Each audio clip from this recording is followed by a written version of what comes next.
masuk. Oke, terima kasih. Kita mulai lagi ya. Assalamualaikum warahmatullahi wabarakatuh. Materi kita yang keempat ini judulnya adalah pigeonhole. Sebenarnya pigeonhole-nya sih hanya sedikit bagian. Kebanyakan itu kita membahas seputar basic counting dan beberapa rule-rule seputar tentang basic counting ya. Pigeonhole atau lubang merpati atau yang dimaksud adalah kandang merpati. Kalau orang Jawa menyebutnya pagupon. Ini ya mohon maaf ya, ini tempat saya hujannya lumayan lebat, petirnya juga lumayan. Ini dari jendela saya aja, saya ketetes-tetesan air, kecipratan gitu ya. Jadi kalau misalnya mati lampu, tiba-tiba saya tidak bersuara, berarti koneksi terputus. Mohon maaf, agar nanti materinya saja saya share gitu ya.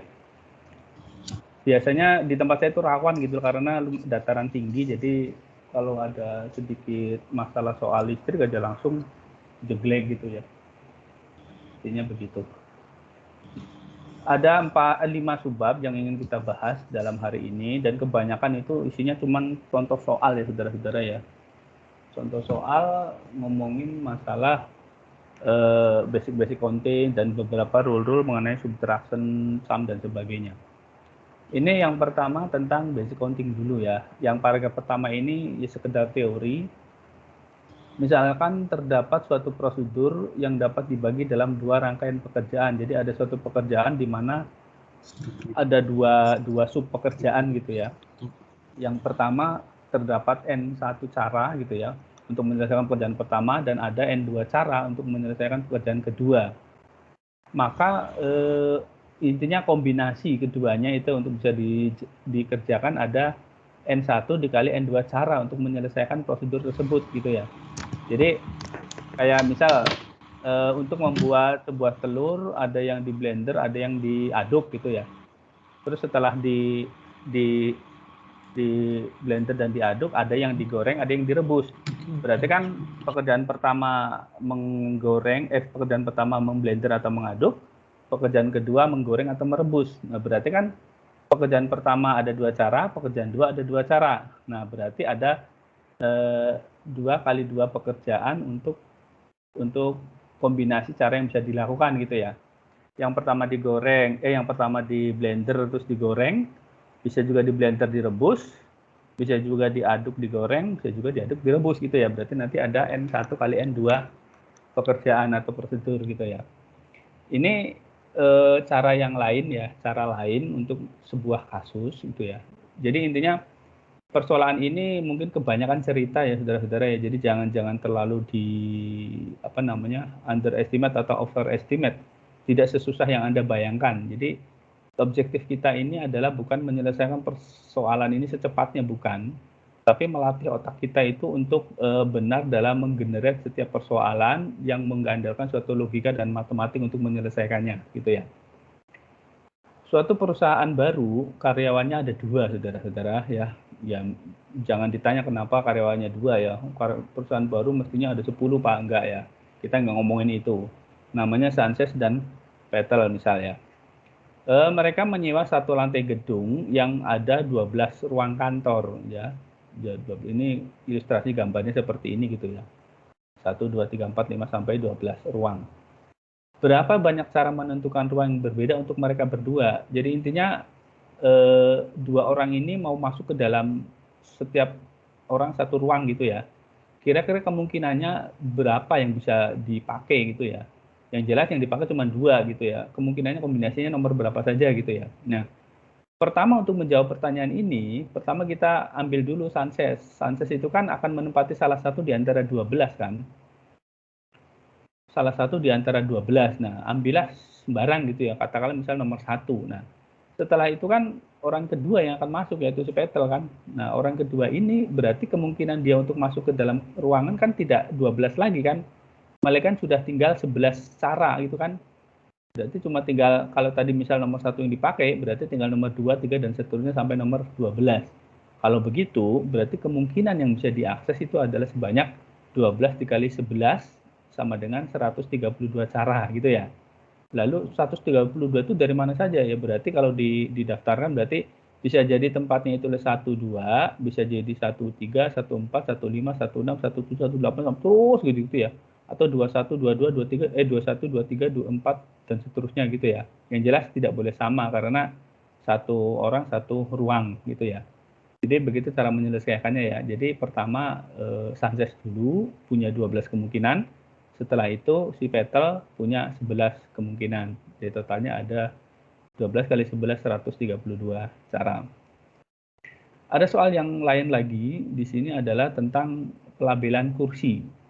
Di suatu auditorium, kita ceritanya kita akan memasukkan kursi gitu ya. Tapi sebelum dimasukkan, kita akan labeli dulu. Label dari kursi itu atau nomor kursi itu adalah huruf kapital diikuti dengan bilangan bulat positif yang tidak lebih dari 100. Jadi huruf kapital, huruf A itu kan A, B, C, D, E, F, sampai Z yang namanya huruf ya. Terus bilangan bulat positif itu kan ya 1, 2, 3, 4 sampai dalam hal ini tidak lebih dari 100, berarti 100-nya masuk ya. Berarti tidak ada 101, adanya sampai 100, berarti ada 100 buah. 100 nomor, maaf. Berapa jumlah kursi terbanyak atau maksimal jumlah kursi yang bisa dimasukkan di sana gitu ya. Nah, kita tahu bahwa untuk melabeli kursi itu ada 2 langkah. Pertama, membuat huruf gitu ya, memberi kursi huruf A, B, C, D, F, G sampai Z. Berarti totalnya ada 26. Lalu diikuti salah satu bilangan bulat dari 001 sampai 100. Berarti kan nanti hasilnya adalah A001, A002, A003 terus sampai A100. Terus B001, B002 sampai B100. Terus hingga Z001 hingga Z100 gitu kan. Nah, berapa jumlah itu ya? Berarti kan jumlahnya adalah jumlah huruf abjad dengan jumlah angkanya yaitu 100. Berarti sebanyak 26 kali 100 sama dengan 2600 cara yang berbeda untuk melabeli kursi gitu ya. Oke. Saya rasa bisa ditangkap sedikit mudah ya. Terus yang contoh 3 lebih mudah lagi. Ada 32 PC dalam satu lab, dalam satu ruang lah katakanlah gitu ya. Terus dalam satu lab itu, dalam satu PC-nya, di dalam lab itu punya 24 pot. Pot itu maksudnya kayak semacam colok gitu ya. Entah pot apa, saya di sini tidak dideskripsikan, entah pot jaringan RJ45 atau pot audio atau pot apa, nggak tahu. Yang jelas satu PC ada 24 pot. Berarti kira-kira ada berapa banyak jumlah pot pada PC yang berbeda dalam laboratorium komputer tersebut? Jelas ada 32 kali 24 ya. Jadi PC 1 pot 1, PC 1 pot 2, PC 1 pot 3, sampai PC 1 pot 24. Terus ada juga PC 2 pot 1, PC 2 pot 2, dan seterusnya sampai PC 24. Berarti kan totalnya ada 32 PC dikali 24 pot. Jadi hasilnya adalah 768 gitu ya. Terus soal selanjutnya adalah berapa banyak bit string. Ingat bit string lagi, ketemu lagi. Bit string berarti susunan dari angka-angka bit-bit 0 atau 1 dalam sebuah rangkaian string gitu ya. Yang dapat dibentuk yang panjangnya 7. Nah, panjangnya 7 itu berarti ada 7 bit gitu ya. Nah, setiap bit dari 7 bit itu kan dapat dipilih dengan 2 cara kan. Ini gambarnya dalam kotak gitu ya. Itu 2, 3, 4, 5, 6, 7. Nah, misal satu kotak itu berisi 2 kemungkinan, yaitu bisa diisi 0, bisa diisi 1 kan. Ini kotak yang pertama, kita hitung dari kanan ya. Kotak yang kedua juga 2 kemungkinan. Nah, kotak pertama itu kan kalau nggak 0, 1. Kotak kedua 0 atau 1. Nah, kalau kotaknya cuma 2, berarti kan kemungkinannya cuma 4 kan. 4 itu dari mana? 2 kali 2, yaitu bisa jadi isinya 0 dengan 0, 0, 1, 1, 0, atau 1, 1 kan. Nah, berarti berasal dari 2 kali 2. Seandainya 3 kotak bagaimana? Ya dikali 2 lagi. 4 kotak gimana? Dikali 2 lagi. Terus gitu ya, sebanyak jumlah kotak yang ada. Jadi kalau misalnya ada 7 kotak, berarti hasilnya adalah 2 pangkat 7. Hasilnya 128 bit string yang berbeda gitu ya. Dari mulai 0000000 hingga 1111111 gitu ya. Jawabannya begitu. Ini nggak ada rumusnya, saudara-saudara. Anda mikir aja gitu ya dengan studi kasus seperti ini gitu ya. Selanjutnya sama rupa seperti tadi kursi tadi. Ini tentang plat nomor kendaraan gitu ya. Ya saya nggak tahu ini plat nomor mana, yang jelas ini contoh ya. Jadi satu buah plat nomor itu bisa diisi dengan 3 huruf dan 3 angka gitu ya. Kira-kira berapa banyak plat nomor yang dibuat gitu yang berbeda yang bisa dicetak gitu ya. Jawabannya adalah ya karena 3 huruf itu berarti 26 kali 26 kali 26. Jadi ini kan ada 6 karakter ya. Huruf, angka. Nah, posisi pertama huruf itu kan ada 26 kan, A, B, C, D sampai Z. Posisi kedua A, B, C sampai Z. Posisi ketiga A, B, C sampai Z. Posisi keempat 0, 1, 2, 3, 4 sampai 9 gitu ya. Posisi kelima juga 0, 1, 2, 3 sampai 9. Posisi keenam juga 0, 1, 2, 3 sampai 9. Nah, berarti kan kalau begitu kombinasinya adalah ada A 26, B 2, sorry, kotak pertama 26, kotak kedua 26, kotak ketiga 26, kotak keempat 10, kotak kelima 10, dan kotak keenam 10. Hasilnya adalah 17.576 plat nomor yang bisa dibuat. Gitu ya. Fungsi counting, ini ada sebuah soal. Berapa banyak fungsi yang ada dari sebuah himpunan M ke sebuah himpunan dengan N elemen. Jadi sebuah himpunan dengan M elemen ke sebuah himpunan dengan N elemen gitu ya. Jadi yang kiri itu ada M, yang M elemen ya anggota himpunannya, terus yang kanan ada N elemen anggota himpunannya. Kira-kira ada berapa yang bisa pemetaan yang bisa dilakukan gitu ya apabila ini adalah sebuah fungsi. Jawabannya adalah N pangkat M. Jadi yang kanan dipangkatkan dengan yang kiri. Ini contohnya begini. Ini kan ngomongin fungsi ya. Fungsi aja, bukan fungsi injektif atau bijektif ataupun surjektif, hanya fungsi. Nah, jika di kiri itu M-nya itu ada 3, jadi ada 3 elemen. Yang di kanan ada 5 elemen. Maka yang terbentuk itu adalah 5 pangkat 3, yaitu 125 fungsi yang berbeda. Ingat, fungsi itu apa definisinya? Yang pertama yang sebelah kiri itu habis gitu ya. Terus yang kedua sebelah kiri itu hanya punya satu panah. Kemanapun panahnya gitu ya. Jadi kita nggak mempedulikan yang kanan. Apakah kanan itu dipilih semua atau maksimal satu. Terserah, yang penting hanya kelihatan ada panahnya dan semua habis berarti disebut dengan fungsi ya. Nah, terlihat bahwa untuk menghubungkan atau memetakan A itu kan bisa ke 1, bisa ke 2, ke 3, 4, ke 5 kan. Berarti kalau begitu A memiliki 5 kemungkinan. Ya. B ada punya berapa kemungkinan untuk B? 5 juga. Kenapa? Ya karena dia nggak mempengaruhi A mau menuju kemana, yang penting B juga boleh menuju kemanapun kan. Berarti B juga punya 5 kemungkinan.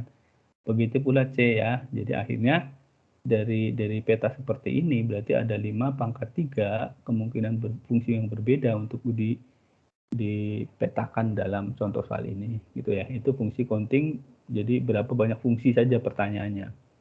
Beda halnya dengan yang kedua, fungsi counting yang one to one. Ingat, one to one itu injektif ya. Berarti syaratnya yang di kanan itu maksimal 1 panah gitu ya yang diterima oleh yang kanan. Berapa banyak fungsi one to one yang ada pada sebuah himpunan dengan M elemen? Sama kayak tadi, M elemen ke N elemen. Ini sebetulnya penjelasannya saja ya. Secara maknawi sama gitu ya. Kenapa hasilnya berbeda dengan tadi? Kalau tadi kan 5 kali 5 kali 5. Kali ini 5 kali 4 kali 3 dari mana? Karena kita tahu bahwa elemen yang kanan itu tuh tidak boleh dipilih lagi gitu kan. Jadi A itu memang punya 5 kemungkinan karena yang pertama ya. A itu dalam hal ini contohnya sama ya, M-nya 3, N-nya 5 ya. A itu punya 5 kemungkinan, bisa ke 1, bisa ke 2, bisa ke 3, bisa ke 4, bisa ke 5 kan. Sementara B sudah tidak 5 lagi. Kenapa? Karena A itu nggak boleh dipilih oleh B. Karena 1 tidak boleh dipilih lagi oleh B kan. Berarti kan B cuma punya kesempatan kalau nggak 2, 3, 4, 5 kan. Gitu. Sementara C, ya tentunya tidak 4 lagi. Sisanya dari yang setelah diambil A atau B kan. Berarti punya kalau nggak 3, 4, atau 5 gitu. Cuma 3 kemungkinan. Maka terdapat 5 kali 4 kali 3 sama dengan 60 fungsi one to one dari satu elemen dengan 3 elemen ke satu himpunan ke 5 elemen. Gitu ya. Bedanya di sana. Ini berapakah, contoh lagi, berapakah nilai K setelah kode berikut dieksekusi? Jadi ini ada sebuah kode, ini saya kurang tahu Anda sudah sampai sini belum pemrogramannya ya. Ini disebut dengan looping ya. Looping itu berarti kita melakukan sebuah eksekusi atau suatu blok eksekusi gitu ya, yang dilakukan sebanyak counter yang diberikan. Dalam hal ini adalah 1 to N1. Kalau 1 to N1 berarti N1-nya berapa? Kalau N1-nya 10 berarti 1 ke 10 berarti 10 kali gitu ya. Nah, di sini terlihat bahwa setiap I1 berjalan, yaitu dari mulai 1 sampai N1, di bawah I1 ini ada I2, saudara-saudara. Berarti kalau begitu, setiap kali I1 ini dijalankan, dia harus menjalankan I2 sebanyak yang dibutuhkan ini, gitu ya. Misal ya, misal N1-nya itu 10 ya, terus N2-nya adalah 5, misal gitu ya. Berarti I1 sama dengan 1 menjalankan I2 sebanyak 5. I1 sama dengan 2 menjalankan I2 sebanyak 5. I1 sama dengan 3 menjalankan I2 sebanyak 5 gitu ya. Terus saja berarti berapa kali proses itu dijalankan? Ya sebanyak N1 kali N2.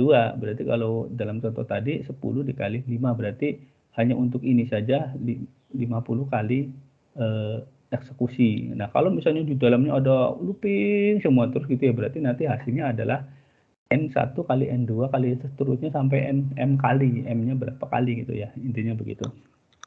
Hingga nilai akhirnya itu adalah, dalam hal ini adalah penjumlahan sebanyak segitu kali, N1, N2 kali M kali gitu ya. Terus sebenarnya ini dulu ya, kalau tadi itu adalah perkalian, kalau ini beda lagi saudara. Jadi bedanya adalah kalau ini kalang di dalam kalang. Kalau ini kalang atau looping setelah looping gitu ya. Jadi setelah kita melaksanakan eksekusi ini, maka dilanjutkan eksekusi yang kedua gitu ya. Jadi ini kan for I1 sama dengan 1 to N1 ya. Misal N1-nya 10 gitu ya. Berarti proses I1 ini dilakukan sebanyak 10 kali. Setelah selesai, baru dilanjutkan dengan proses kedua, yaitu I2 sebanyak, kalau contoh tadi 5 kali gitu ya. Berarti sebanyak 5 kali. Jadi kalau tadi K1 hasilnya 10, berarti K2 itu adalah hasilnya tambah 5 lagi, berarti 15 gitu ya. Dalam hal ini adalah si looping pertama dan looping kedua itu saling independen loopingnya gitu ya, tetapi hasilnya itu adalah menjumlahkan dari K yang hasil hitungan I1 dan K yang hasil hitungan I2. Sehingga setelah semuanya berakhir, selesai, maka nilai K itu adalah N1 tambah N2 tambah N3 seterusnya hingga NM gitu ya. Bedanya di situ. Ini contohnya, penjelasannya di sini ya, yang pertama tadi ya. Seorang mahasiswa dapat memilih satu proyek komputer dalam satu dari 3 daftar yang disediakan. Jadi ceritanya ada 3 proyek, 3 jenis proyek gitu, jenis proyek. Nah, ada proyek A, proyek B, proyek C. Nah, proyek A terdiri dari 23 daftar, proyek B ada 15 daftar, dan proyek C ada 19 daftar. Nah, kira-kira berapa banyak kemungkinan proyek itu dapat diambil oleh mahasiswa kalau setiap mahasiswa hanya boleh ngambil satu, kemungkinannya loh ya. Ya berarti kan tinggal dijumlahkan saja toh. Proyek A 23, proyek B 15, proyek C 19, berarti hasilnya adalah 57 cara untuk setiap mahasiswa untuk memilih proyek gitu. Syaratnya mahasiswa hanya boleh milih satu gitu ya. Itu. Terus kita ke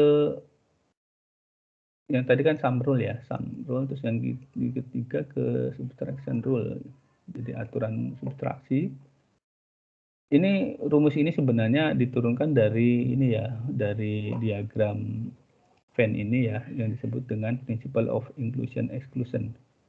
Jika suatu pekerjaan dapat diselesaikan dengan N1 cara atau N2 cara, maka jumlah cara yang untuk menyelesaikan pekerjaan tersebut adalah N1 ditambah N2 dikurangi jumlah cara yang dapat diselesaikan dengan cara keduanya. Itu rumusnya adalah, ini kan masih ingat ya, ini kardinalitas ini untuk menghitung menghasilkan jumlah elemen di dalam himpunan ini gitu ya. Ini maaf berbeda, jadi di sini A1 A2, di sini A sama B gambarnya, seharusnya A1 A2 juga ya. Nah, kenapa kok harus dikurangi gitu ya, dikurangi irisan ya. Jadi ketika kita pengen menjumlahkan jumlah himpunan yang ada di dalamnya gitu ya. Pertama kan kita menghitung jumlah dari A1 dalam hal ini ya, bisa A1 dan di sini A gitu ya.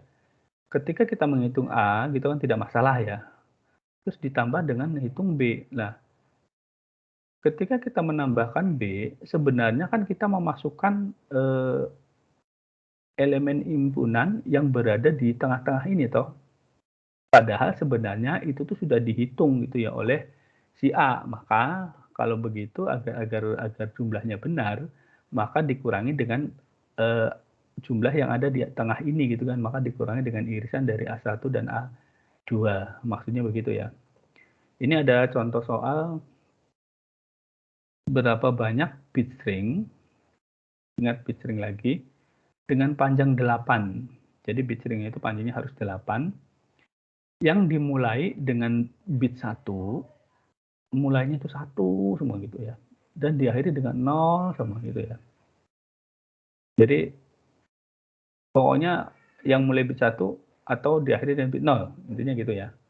Untuk menjawab pertanyaan ini, ya sebenarnya rumusnya udah jelas ini ya. Jadi himpunan A ditambah himpunan B dikurangi irisan keduanya. Pertama, untuk menghitung jumlah string yang mungkin dibentuk dari 8 bit yang depannya 1. Kalau ditanya 8 bit yang depannya 1, berarti kan ya otomatis yang bit ke-8 yang paling kiri itu ya. Depan ini berarti dia tidak dipakai kan. Otomatis kita tinggal menghitung yang 7-nya saja kan. Berarti sebanyak 2 pangkat 7, yaitu 128 cara gitu ya. Berarti nggak usah ngurusin yang pertama tadi, yang paling kiri tadi gitu ya. Terus yang kedua, untuk mendapatkan string yang berakhir dengan angka 00 atau bit 00, berarti kan berapapun yang ada di depannya gitu ya. Bit yang kiri gitu ya, 6 yang di kiri, 2 yang di kanan itu kan selalu 0 dan 0 kan. Otomatis kalau begitu yang 0 dengan 0 itu nggak usah dipedulikan. Kenapa? Karena kita tinggal mikirin ada berapa kemungkinan yang bisa dibentuk dari 6 bit gitu toh. Dari kombinasi 6 bit kan, berarti 2 pangkat 6 cara, yaitu sebanyak 64. Nah, kita sudah tahu yang depannya 1 atau akhirnya 00, sebanyak itu. Lalu karena itu mengandung irisan, yaitu pada saat kita menghitung 64, sebenarnya kan juga ada yang sudah diambil oleh 2 pangkat 7 kan. Sudah ada yang diambil dari bit yang depannya 1 kan. Berarti kan udah dikurangi. Berarti kalau udah dijumlahkan dengan yang depannya 1, maka harus dikurangi sekali lagi, yaitu dengan mencari irisan gitu ya. Bit yang depannya string yang depannya 1 dan yang berakhir dengan 00. Kalau begitu ada 5 kotak gitu ya. 5 kotak yaitu terdapat 32 string. Kalau digambarkan seperti ini gitu ya. Bitnya atau string bitnya itu kan ada 8. Karena yang depannya 1 itu ada 2 pangkat 7. Sementara yang belakangnya 00 ada 2 pangkat 6. Sementara yang keduanya adalah 2 pangkat 5. Maka hasilnya adalah 2 pangkat 7 ditambah 2 pangkat 6 dikurangi 2 pangkat 5. Hasilnya adalah 160 cara. Itu ya.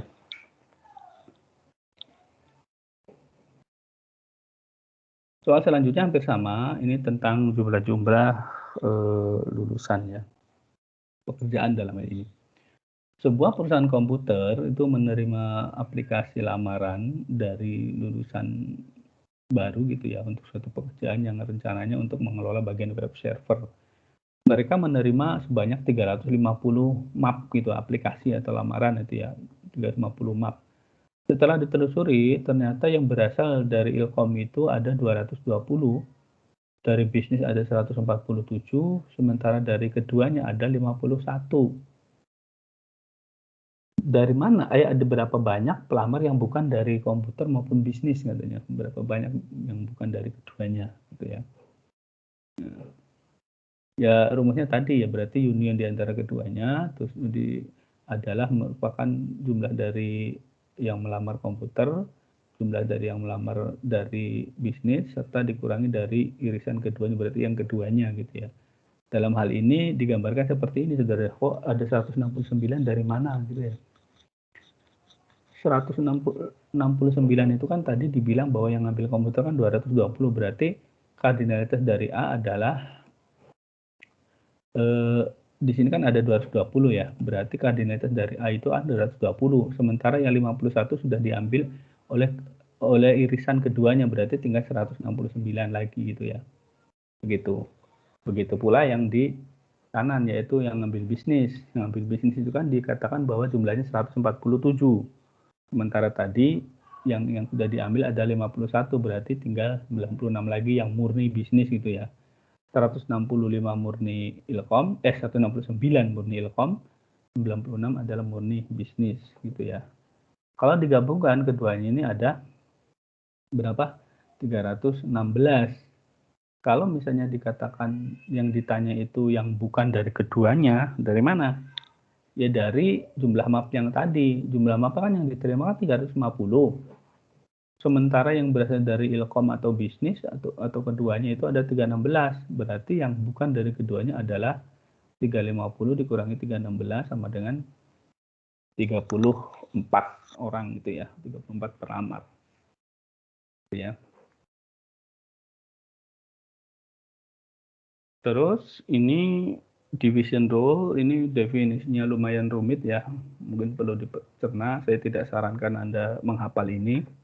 Jadi mungkin lebih baik yang lebih mudah itu ada di paragraf terakhir ya. Jadi division rule itu bunyinya seperti ini. Jika f adalah fungsi dari A ke B, bayangkan ada fungsi A, fungsi B gitu ya, kanan dan kiri. Keduanya berhingga, jadi A itu ada X, B itu ada Y gitu ya. Terdapat D nilai X. Jadi setiap Y terdapat D nilai X. D itu angka ya. Berarti misal gini, setiap Y terdapat 5 nilai X. Setiap B terdapat 5 nilai X. Berarti kan angka-angka di A gitu di himpunan H itu kan 5 kali dari Y kan. Betul toh?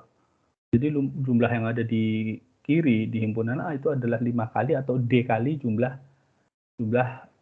yang ada di B. Maka rumusnya begini, jika kardinalitas B adalah kardinalitas A dibagi D. Intinya begitu ya. Ya mungkin ini agak-agak rumit, jadi saya tidak sarankan untuk dihafal. Yang penting prakteknya saja ketika hitungan Anda paham larinya dari mana gitu ya. Di sini ada contoh 13. Berapa banyak bit string dengan panjang 4, ya panjangnya 4 saja, yang tidak memiliki 2 kali bit 1 berturut-turut. Jadi nggak boleh ada 1 ketemu 1 gitu ya, harus 0 dulu gitu ya. Nah, kira-kira ada berapa kemungkinan? Nah, lihatnya dari pohon ya, ini ada gambar di sini. Misal kita ingin mengisi bit pertama gitu ya. Bit pertama itu kan karena masih kosong, berarti kita boleh isi 0 atau 1. Nah, setelah 1, ini ada kemungkinan yang lain ya, seandainya yang bit pertama itu 1, berarti bit kedua kan nggak boleh 1 kan, mau nggak mau harus 0 gitu ya. Sementara kalau yang bit pertama 0, bit kedua itu boleh 1, boleh 0 kan. Nah terus setelah bit kedua sudah dibentuk, kemungkinan kita ke bit ketiga. Kalau bit kedua sudah 0, maka bit ketiga itu kan bisa 1 bisa 0 kan, boleh kan. Kalau bit keduanya itu 1, maka yang ketiga harus 0. Kalau bit keduanya itu sudah 0, boleh 1, boleh 0, gitu kan seterusnya gitu ya. Ini yang penting 1 dengan 1 tidak ketemu gitu ya. Ini kan 1, 0, 1, 0. 1, 0, 0, 1, 1, 0, 0, 0 gitu kan. Dan seterusnya. Nah, ini ketemu dari mulai 1, 0, 1, 0 hingga 0, 0, 0, 0 gitu ya. Nah, hasilnya adalah 1, 2, 3, 4, 5, 6, 7, 8. Berarti akan menemukan 8 bit string dengan panjang 4 tanpa bit 1 berturut-turut jumlahnya gitu ya, ada 8. Oke. Terus ada pertandingan soal lagi yaitu tentang perbandingan playoff ya. Playoff itu berarti ya sistem gugur, siapa yang sudah memenangi sebanyak beberapa kali nanti dia otomatis dianukan sebagai pemenang. Playoff antara dua tim terdiri dari paling banyak 5 pertandingan. Kalau paling banyak 5, berarti kan siapa yang sudah memenangkan 3, siapa yang pertama kali memenangkan 3, dia kan pemenangnya kan. Gitu ya. Tim pertama yang memenangkan 3 pertandingan memenangkan babak ini gitu ya. Nah, kira-kira ada berapa banyak cara yang berbeda yang dapat terjadi gitu ya kemungkinan ininya. Makanya 5 itu kan harus ganjil ya biar kalau 4 ya nanti ketemunya bisa draw 2-2 gitu ya. Ini jawabannya adalah Anda bikin pohon gitu ya. Pada pertandingan pertama, lihat di kanan ya, ada game 1 ya. Pertandingan pertama itu kan bisa jadi tim 1 atau tim 2 kan yang menang. Nah, seandainya tim 2 yang menang gitu ya. Nah, lalu kita baru masuk ke pertandingan kedua. Seandainya tim kedua yang menang lagi, berarti kan posisinya 2-2. Atau bisa jadi tim 1 yang menang di pertandingan kedua. Begitu pula di game 1 yang pemenang pertamanya adalah tim 1, kemungkinan bisa tim 2 yang menang atau kemungkinan bisa tim 1 yang menang gitu ya. Jadi ya terus saja gitu ya, kita kombinasikan gitu ya. Setelah kalau kemungkinan paling kiri ini ya, setelah tim 2 menang, tim 2 menang lagi, di game ketiga tim 2 menang lagi, maka pertandingan berhenti karena si tim 2 sudah memenangkan 3 pertandingan gitu ya. Terus seandainya setelah game kedua itu ternyata yang menang tim 1, berarti akan ada pertandingan keempat, ya kan? Setelah jika pertandingan keempat itu tim 2 menang, berarti selesai. Kenapa? Karena tim 2 sudah memenangkan 3 pertandingan. Lain halnya jika yang keempat itu yang menang tim 1, maka akan ada pertandingan yang kelima. Yang kelima itu bisa tim 2 atau tim 1 yang menang gitu ya. Terusnya hingga sampai semua kombinasi dibentuk. Jadi kemungkinannya itu bisa tim 2 3 kali berturut-turut hingga tim 1 menang 3 kali berturut-turut ya. Jumlahnya ada berapa? Ada sekitar 20 cara yang bisa dapat dilihat bahwa ada 20 cara yang berbeda untuk kemenangan dalam playoff itu gitu ya. Oke. Terus contoh selanjutnya ya sama saja, nggak terlalu susah kayak tadi. Suatu klub gitu ya, dia memiliki kaos yang tulisannya I Love New Jersey gitu ya. Nah, dia itu dalam membuat kaos itu ada 5 ukuran, yaitu dari S, M, L, XL, sama double XL ya. Anggap bahwa setiap ukuran memiliki 4 warna. White, red, green, black. Nah, dalam hal ini berarti kan ada berapa jenis? Ya, tentunya ada 20 jenis kan. Dari mulai S ada merah, putih, hijau, hitam. M juga gitu, L juga gitu. Nah, cuman di sini ada tambahannya. SL hanya memiliki warna red, green, black, sementara double XL hanya memiliki warna green, black.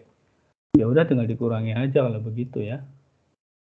Jadi masing-masing 4, kecuali yang SL cuman merah, green, black, red, green, black, sementara yang SL double XL hanya green, black saja. Berarti kemungkinan warna yang disediakan adalah berapa tadi? 17 ya, dikurangi 3. 20 kurangi 3. Nah, ini kan sebenarnya pertanyaan ini tidak seserem yang Anda bayangkan awalnya gitu ya, soalnya kok yang ini teman.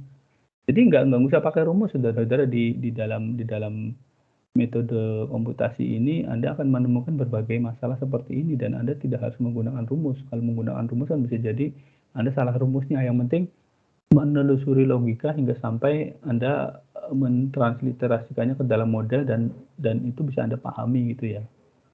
Modelnya bisa begini, bisa bagaimanapun, saudara-saudara, bisa dalam bentuk materi kalau bisa gitu ya. Terserah, yang lain juga sama. Nah, yang terakhir tentang pigeonhole. Pigeonhole itu sama ya, tidak serumit yang Anda bayangkan. Prinsip kandang merpati ini misal kita itu ada 20 merpati yang terbang gitu ya. Pulang ke kandang, tapi kandangnya itu ada 19, saudara. Kalau kandangnya ada 19 dan merpatinya ada 20, berarti kan ada satu merpati yang tidak kebagian kandang tuh, ya kan? Maka satu dari 19 kandang ini harus ditempati oleh 2 merpati gitu ya. Jadi karena bukan satu merpati harus pergi, tidak. Satu merpatinya harus memaksa masuk ke dalam salah satu kandang bersama temannya yang lain gitu ya. Perhatikan bahwa jika setiap kandang memiliki paling banyak satu merpati di dalamnya, maka dari 19 merpati dapat diakomodir satu merpati per kandang, begitu ya.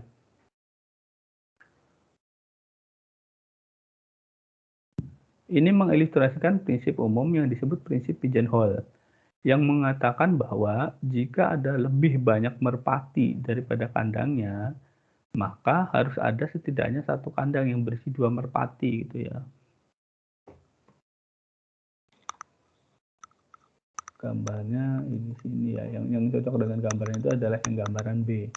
Ini ceritanya kandangnya ada berapa nih? 12, sementara merpatinya ada 13. Maka minimum ada satu. Minimum ada satu kandang yang isinya lebih dari satu gitu maksudnya ya. Di sini kan B itu kan ada satu kan, sementara yang A ada berapa nih? Ada dua yang isinya lebih dari satu. Terus yang C ada tiga yang isinya lebih dari satu ya.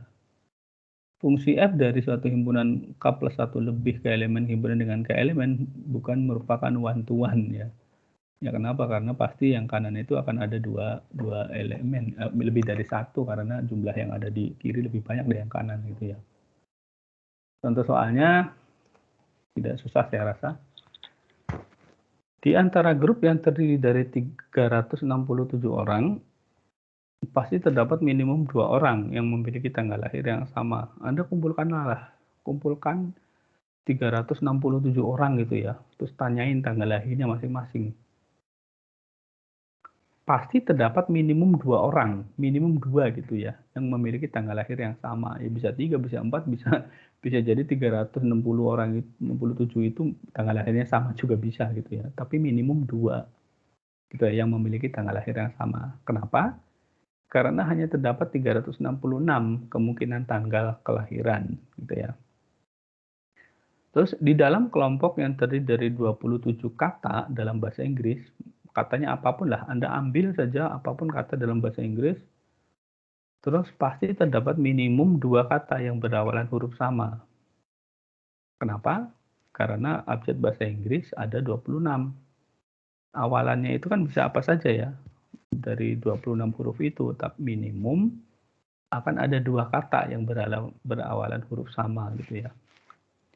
Begitu saudara-saudara yang bisa saya sampaikan.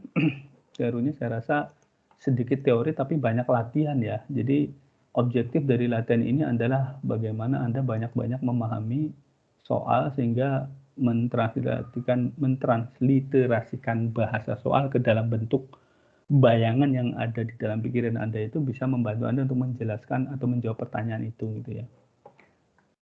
Terima kasih, silakan mungkin ada yang ingin bertanya.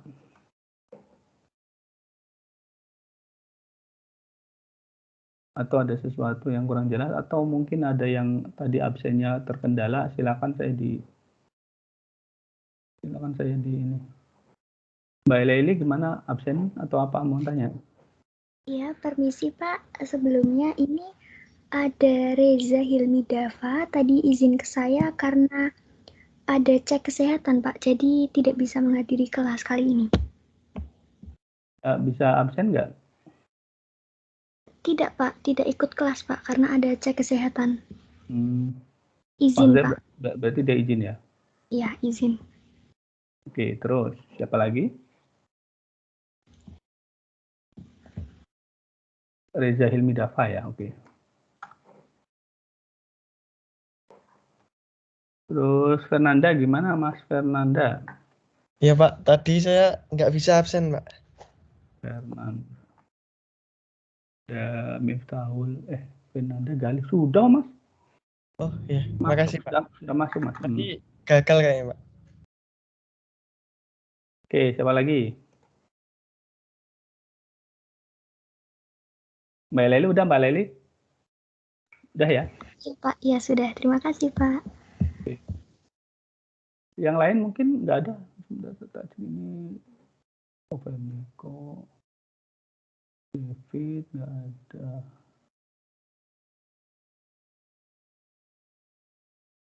David sama siapa nih? Fikri Baswara. Fikri Baswara nggak ada suaranya, nggak ada statusnya Mbak. Sama tadi David Immanuel. Nuari Simanjuntak. Oke, tidak ada pertanyaannya, terlalu mudah ya soalnya ya. Pernah apa? Teorinya, materinya saya rasa mudah ditangkap. Yang dibutuhkan itu adalah bagaimana Anda memahami pertanyaan, terus kemudian menjawab dengan logika gitu ya.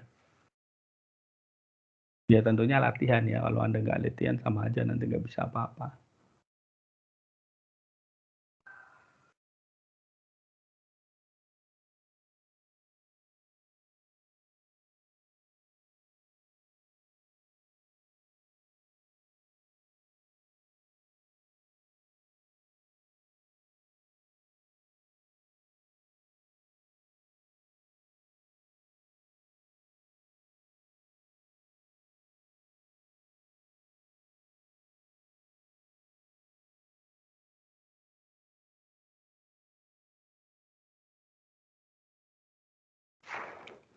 Oke, kalau tidak ada pertanyaan saya anggap sudah jelas ya. Nanti silakan ini nanti saya upload terus Anda berlatih untuk mengerjakan di rumah saat offline. Di-download dulu tentunya. Terima kasih atas perhatiannya. Kuliah saya akhiri. Jika ada kesalahan saya mohon maaf. Wabillahi taufiq wal hidayah. Assalamualaikum warahmatullahi wabarakatuh. Waalaikumsalam. Waalaikumsalam. Terima kasih, Pak. Waalaikumsalam. Terima kasih, Pak. Terima kasih, Pak. Terima kasih, Pak. Terima kasih, Pak. Terima kasih, Pak. Makasih, Pak.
Zo. Keluar, Cok. Woi. Tiduran anjir. Woi. Cok, astaga. Keluar, Cok. Udah selesai, Cok. Woi. Zo.